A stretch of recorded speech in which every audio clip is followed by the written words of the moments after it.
Graça e paz da parte de Deus. Hoje eu quero meditar com vocês sobre a bênção da restituição.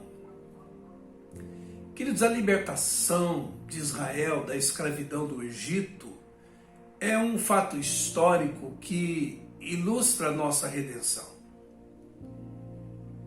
Enquanto estávamos na jurisdição do Império das Trevas, equivalente a estar escravo no Egito, nós éramos vitimados por perdas, porque essa não foi a primeira intenção de Deus para nós. Perda da dignidade, perda da liberdade, perda do sentido da vida, perda de esperança. Todavia, a redenção em Cristo restitui coisas para nós. Um viver digno, abençoado, livre em Cristo, com um significado permanente para a vida, com esperança de vida eterna no coração, de posse de uma vida abundante, vitoriosa, frutífera, provenientes de Jesus. Vamos entender parte da história de Israel. Faraó, contemporâneo de José, numa dívida de gratidão, convida seu pai e toda a família para virem morar no Egito. O tempo passou, Jacó morreu, José morreu, Faraó morreu, e assumiu o poder uma nova geração de Faraó. O povo de Deus que tinha crescido, e prosperado, começou a representar uma ameaça a essa segunda geração de Faraó, que começou a cercear os privilégios e a comprometer os direitos do povo de Deus. E assim foi que perderam tudo, inclusive a liberdade. A terceira geração, depois de José, cujos pais e avós já tinham sido escravos, já estavam acostumados com a escravidão. Vovô foi escravo, papai também, e nós já nascemos escravos. E assim eles foram se conformando com essa mentalidade de escravos. E aqui eu quero fazer a primeira aplicação.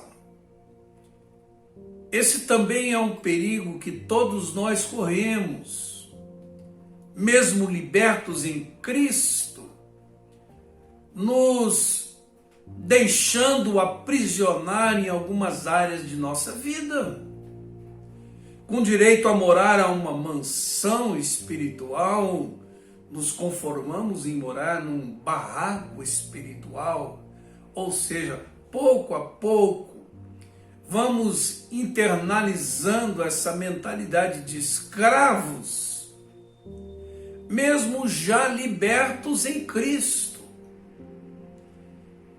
Assim como muitas vezes vamos nos conformando com perdas em nossa vida patrocinadas pelo inimigo e com o roubo do diabo em nossa vida e não usamos nossa autoridade para repreendê-lo. Mas Deus levantou Moisés para livrar esse povo. Os irmãos se lembram das 10 pragas? Na 8ª praga, quando o faraó percebe a viola em caco, como se diz por aí, ele tenta negociar com Moisés, e lá em Êxodo capítulo 10, verso 9, Moisés é taxativo e diz: havemos de ir com os nossos meninos, com os nossos velhos, com os nossos filhos, com as nossas ovelhas e com os nossos bois, porque festa do Senhor temos. Ou seja, Moisés não está disposto a negociar com o faraó. ou vão todos, ou não vai ninguém, e as pragas vão continuar. Os irmãos percebem que trata-se de uma redenção que vai de meninos a animais. É total. Assim também, queridos, a redenção em Cristo toca todas as dimensões da vida humana. Como diz o lema do Pacto de Lausanne, é o evangelho todo para todo homem, para o homem todo digo, e para todo homem. Mas Faraó pensou assim: se eles levarem mulheres e crianças, eles não voltarão mais, e eu perco a mão de obra escrava. Então lá no capítulo 10, verso 10, especialmente verso 11, ele diz: somente os homens eu autorizo a irem. E Moisés continua firme: ou vão todos ou não vai ninguém. E as pragas continuarão tal qual aconteceu. A essa altura o Egito estava completamente destruído. E Faraó chama Moisés e tenta negociar de novo. Verso 24 do capítulo 10 de Êxodo. Ele diz: ide, servi ao Senhor, somente fiquem vossas ovelhas e vacas. Acontece que os animais representavam os bens que restavam e eram utilizados para sacrifício ao Senhor. Numa negociação, irmãos, há uma proposta e uma contraproposta. Um lado que cede para que haja um entendimento. Faraó tinha cedido em quase tudo, Moisés em nada. Por quê, irmãos? Porque ele tinha uma ordem de Deus de não deixar nada no Egito. Por isso no verso 26 diz: também nosso gado há de ir conosco, e nenhuma unha ficará no Egito. Se fôssemos avaliar a atitude de Moisés, nós diríamos: Moisés, você está sendo muito radical, inflexível. Você botou a perder toda a liberdade de um povo por causa de animais. Mas, queridos, o que a gente aprende aqui com Moisés é que não podemos negociar nenhuma área da nossa vida com o inimigo. Aí chega a 9ª e a 10ª praga, quando acontece a morte dos primogênitos, quando o filho de Faraó morre, ele não aguenta mais e diz: podem ir homens, mulheres, velhos, crianças, animais, vão embora antes que morramos todos. Você concorda que eles receberam uma declaração de liberdade da parte do Faraó? Agora podiam ir, certo?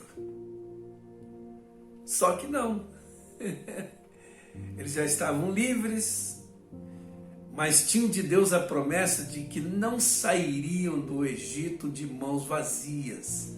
Isso está registrado lá em Êxodo, capítulo 3, verso 21.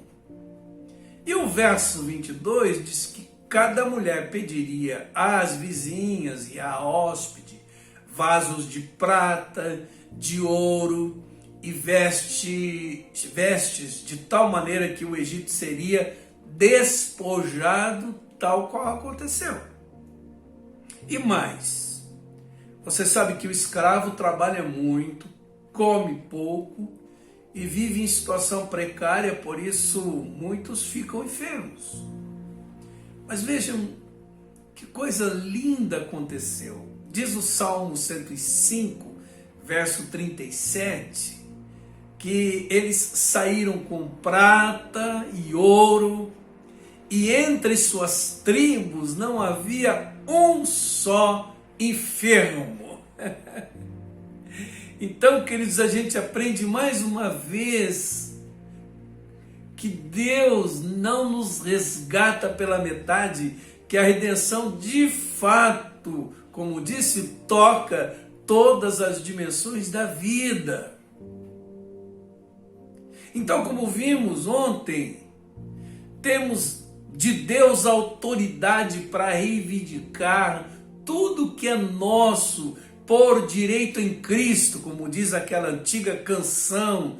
Tudo que Jesus conquistou para nós na cruz é direito nosso, é nossa herança, porque a Bíblia diz que somos abençoados com toda sorte de bênçãos espirituais nas regiões celestiais em Cristo Jesus, como diz Efésios capítulo 1, verso 3. E 3 João 3 diz: amado, acima de tudo faço votos por tua prosperidade e saúde, assim como é próspera a tua alma.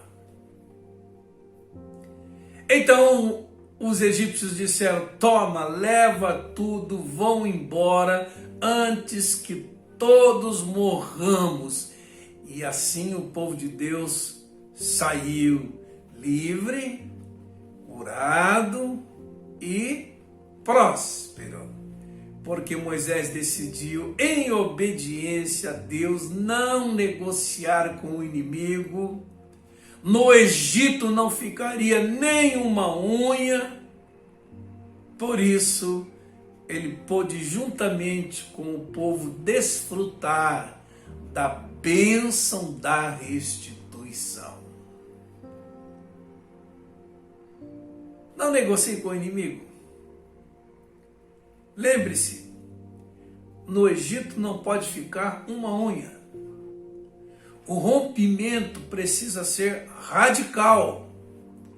Aquele que está em Cristo é nova criatura, as coisas antigas já passaram, eis que tudo se fez novo.